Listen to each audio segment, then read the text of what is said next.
Welcome back, everyone.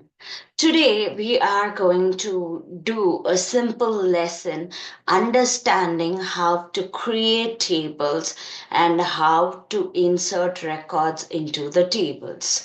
Okay, so let us do that. I am an Oracle Apex, and let me click on SQL Workshop so that I can get into the content, and let me get into SQL commands. Okay, so now let us see how to create a table. Talking about our online tutoring system, we know that we need a table called as student. Correct? So let us create the table. How are we going to create it?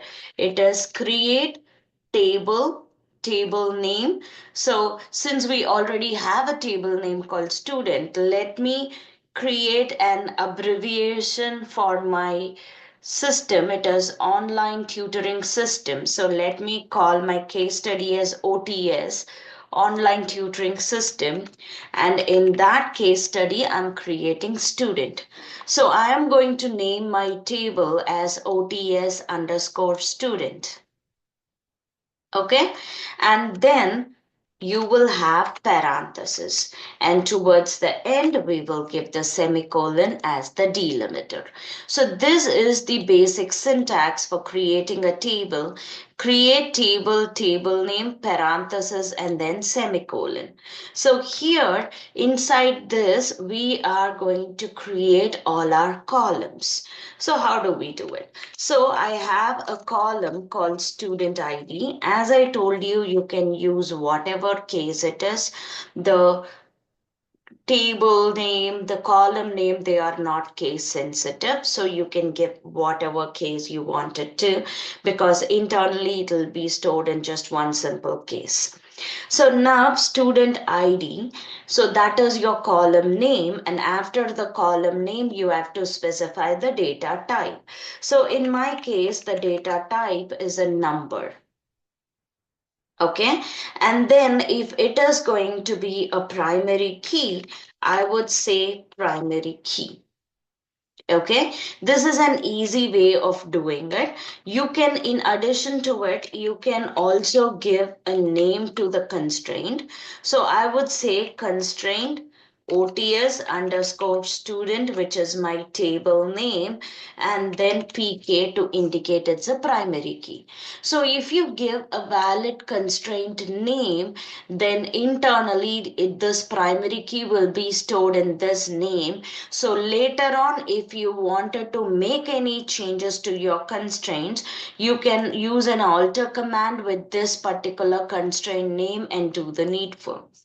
Okay, so again, this part is optional. If you want, you can give a constraint name. If you don't give it, there will be system generated names such as sys underscore 0010 or some random name that is inbuilt. Okay, so now we have the student ID. Then let's say I have my first name. So for first name, I will use varchar or varchar2, most likely varchar2 so that my memory space doesn't get wasted. And I would say, let's say 50. So now I say not null because I don't want my name to be empty. Okay, so now again vacate 2 of 50 and my last name should not be null as well. See, by default, if you don't put not null, then by default your names are or names or whatever columns, it's going to have null values in it. Okay, so then I have my email address. So let's say vacate 2 of 75, and then email address has to be unique, so I use the unique key, and then okay, I say unique. So what's the difference between a primary key and a unique key? Primary key and unique key both cannot have duplicates in it. Okay, but primary key cannot have null values, but unique can have null values. So basically, primary key is unique and not null. A combo of both of it together is your primary key. Okay, so I'm making sure that there cannot be two students with the same email address. Okay, then I have the password.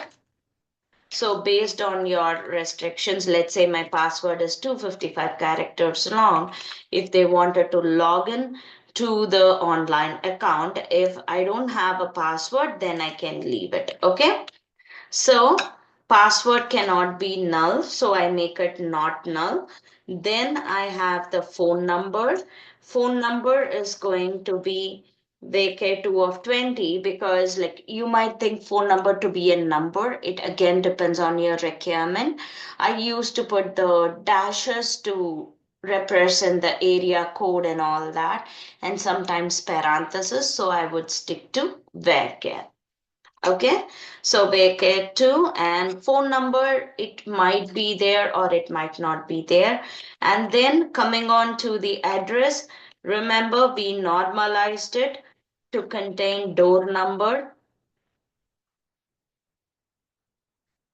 Okay, and then street.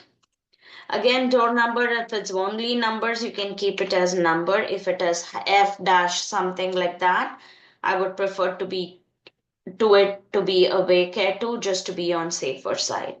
Okay, so I do vacate to a 50 for the street.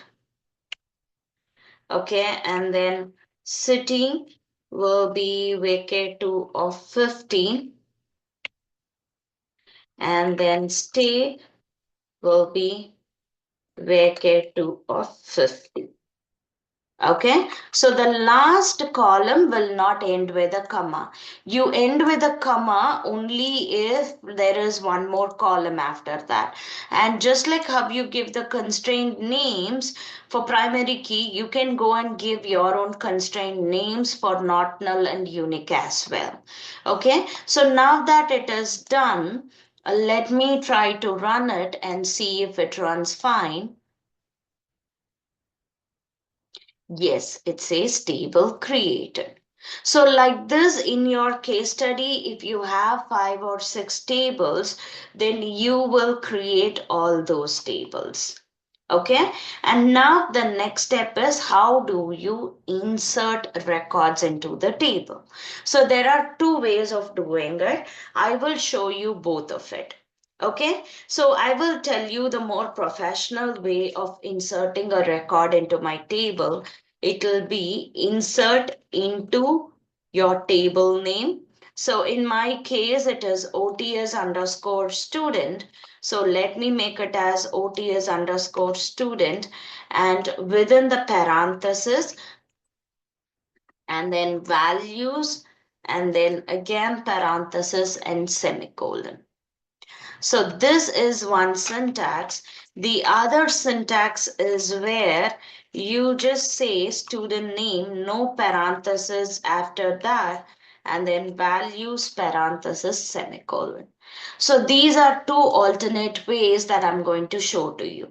Okay, so now coming on to this one, OTS underscore student, in parenthesis, you will mention the column names.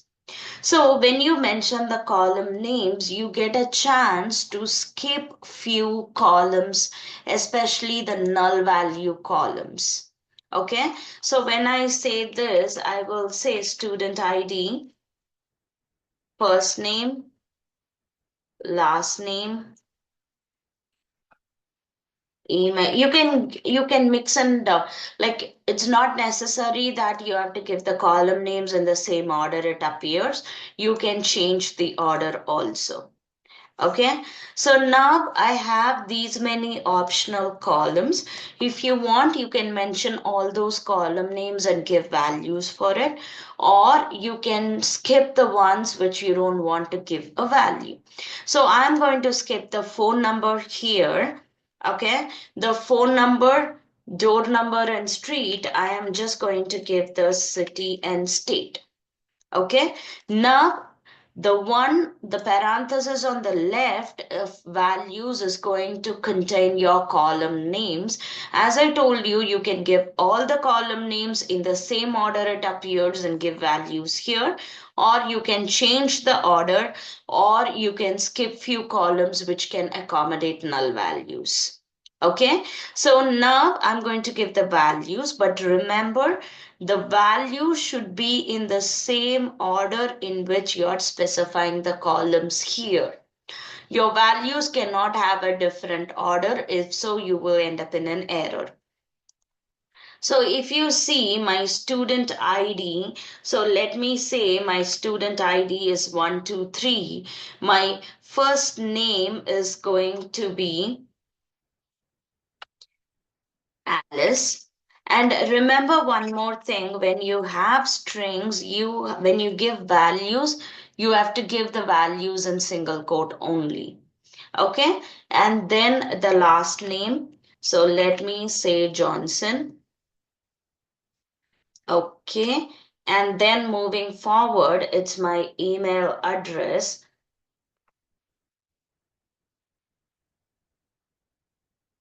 Okay. So we have to give an email address in single quote only because your email address is a string. Let me say alice@gmail.com. And then going further, after email, we have given the password.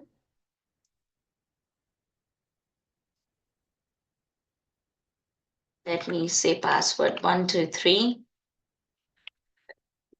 The next one is city. So let me say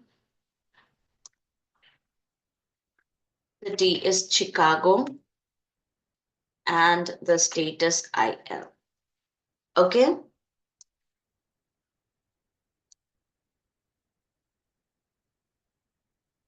Done. See, one row is inserted. And I wanted to tell you something important. See, when I mentioned that Oracle is not case sensitive, that is only with respect to the syntaxes that we type. But the values that you give are case sensitive. So if I give Alice in uppercase in my table, it will be stored as uppercase only. So when you do a where condition in a select query, when you retrieve it, when you search for Alice in lowercase, it will not pick this record. Okay, so remember the data that you store inside the table are case sensitive. So just be careful when you insert the data. Okay, now when it comes to the other syntax, I am skipping this whole part. So if I skip this whole part, you have to enter values for all the columns. That too in the same order that it appears.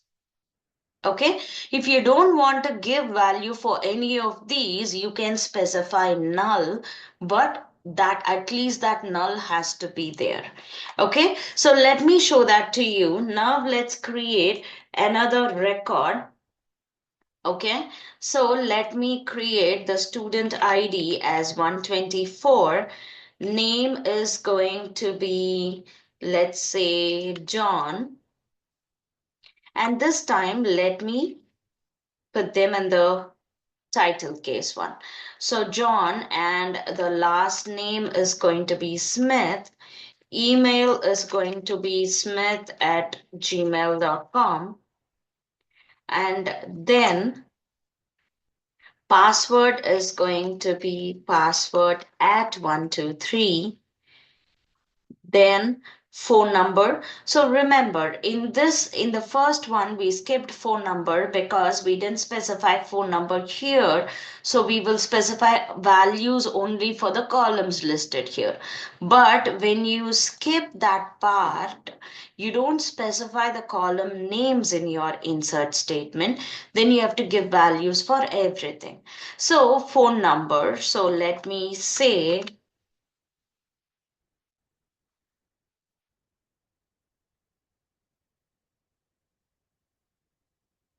And remember, it is string, so I have to wrap it in single quote. Correct? And door number, let's say, okay, 113. And coming on to the street, let us say I don't want to enter my street address. Then what you could do is you can put it as null, or you can even have an empty string. So I am going to put null for street, and for city an empty string, and for state let me say Texas. Okay, fine. So now let me try to run this and see if it works fine. Yes, it did. Okay, so now what we will do is let us try to select from this table OTS underscore student.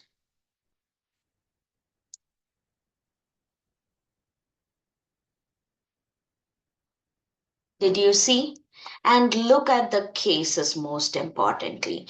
Since you gave this whole record in uppercase, you could see that the values are all uppercase, and here the title case.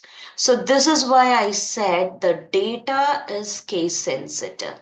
Whereas your other keywords like create table, table name, insert into table name, so all these syntaxes are not case sensitive.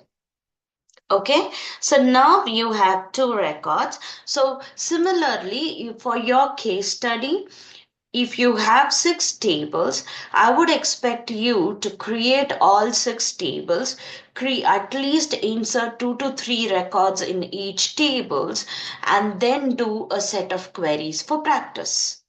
Okay, so coming here, now that I have the student table ready, I can write simple queries that deals only with the student table.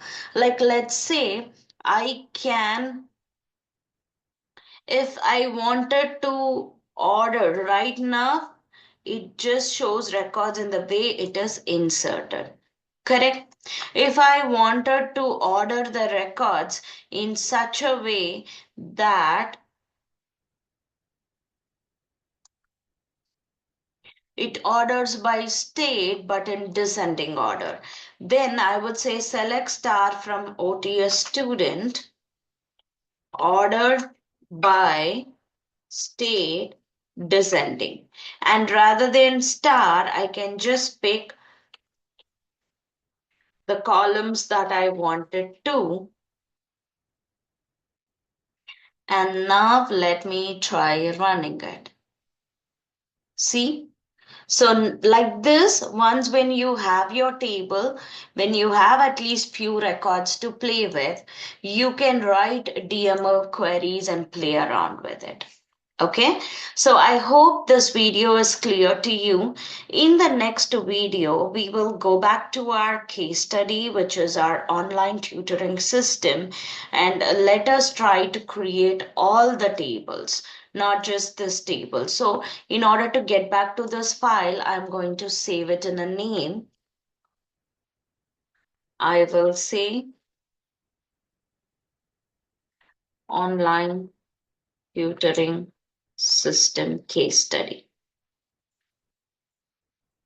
Okay. So let me save this so that we can come back to this file. We are already done with one table. Let's create the other tables that we need. Let's insert records into those tables, and let's play around with few DML queries as well. Okay, so that is what our next video is going to be all about. And now I believe you understood how to create a table and how to insert records into the table. So go ahead and start working on it.